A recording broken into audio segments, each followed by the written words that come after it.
Shalom dan selamat pagi kepada saudara-saudari yang dikasihi oleh Yesus Kristus. Tajuk renungan kita pada pagi ini ialah pengurusan kemarahan. Ayat kunci terdapat dalam Mazmur 4 ayat 4 yang berbunyi, "Apabila kamu marah, janganlah sampai melakukan dosa. Ketika di tempat tidurmu, sorotilah hatimu dalam senyap sepi."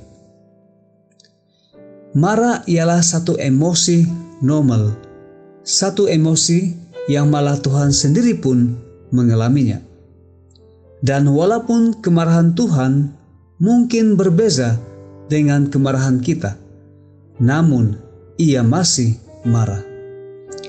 Daud menuliskan, "Ya Tuhan, janganlah menempelak aku dalam kemarahan-Mu atau menghukum aku dalam kemurkahan-Mu." Mazmur 6 ayat 1. Walaupun marah ialah satu emosi normal, namun kita harus mengurusnya dalam cara yang sehat, supaya ia tidak menjadi dosa dan menyebabkan mudarat kepada sesiapapun.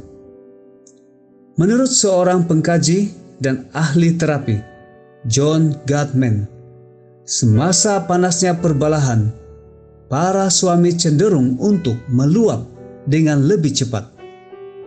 Dengan meluap, dia bermaksud bahwa darah naik ke kepala dan mencegah lebih banyak pemikiran yang rasional. Mungkin ini menerangkan mengapa kemarahan dalam diri lelaki sangat sering berkembang menjadi penderitaan fisikal. Kami mencadangkan agar apabila mana-mana pasangan mulai berasa meluap, mereka mengambil masa untuk keluar. Kunci ialah untuk memastikan ada masa terhad untuk masa keluar itu bertentangan dengan rehat terbuka tanpa had.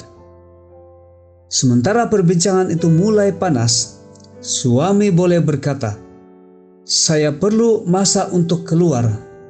Tolong berikan saya 1 jam dan kemudian kita boleh duduk dan coba menyelesaikannya."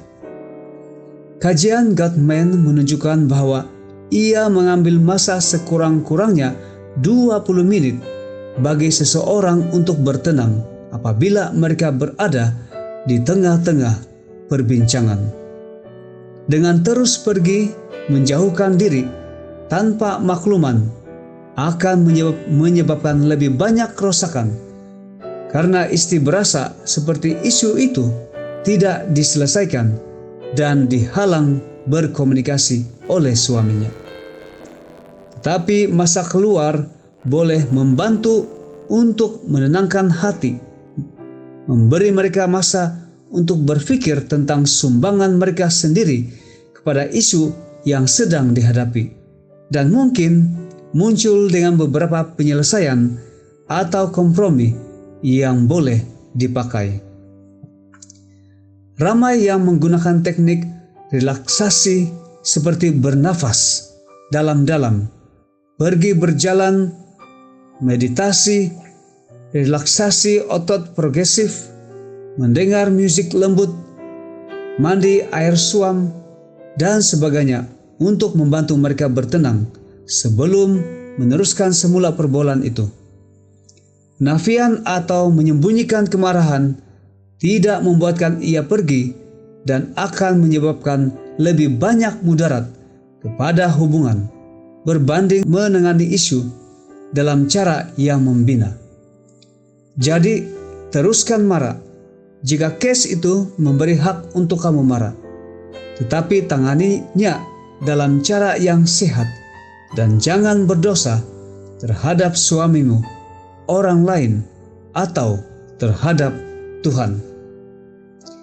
Bapa, terima kasih untuk kemarahan yang membuatkan kami bertindak ketika menghadapi ketidakadilan, kejahatan, dan dosa.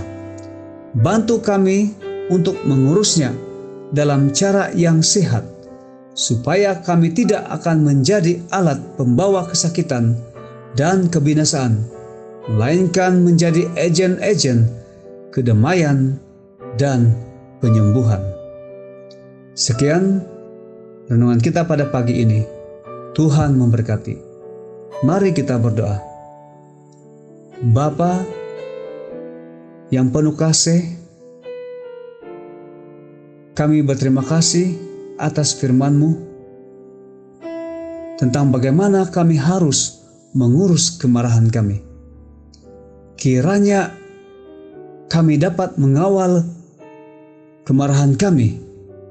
Kiranya kami tidak jatuh di dalam dosa apabila kami marah, tetapi kami terus datang kepada Engkau, agar apa juga situasi yang kami hadapi, kami boleh atasinya dengan pertolongan-Mu.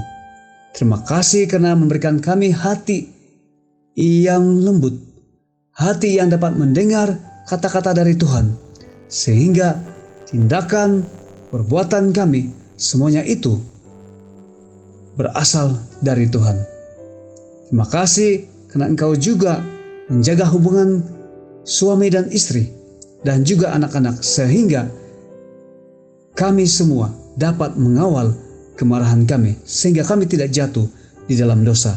Terima kasih karena Engkau sudah mendengar dan menjawab doa ini sesuai dengan kehendak-Mu.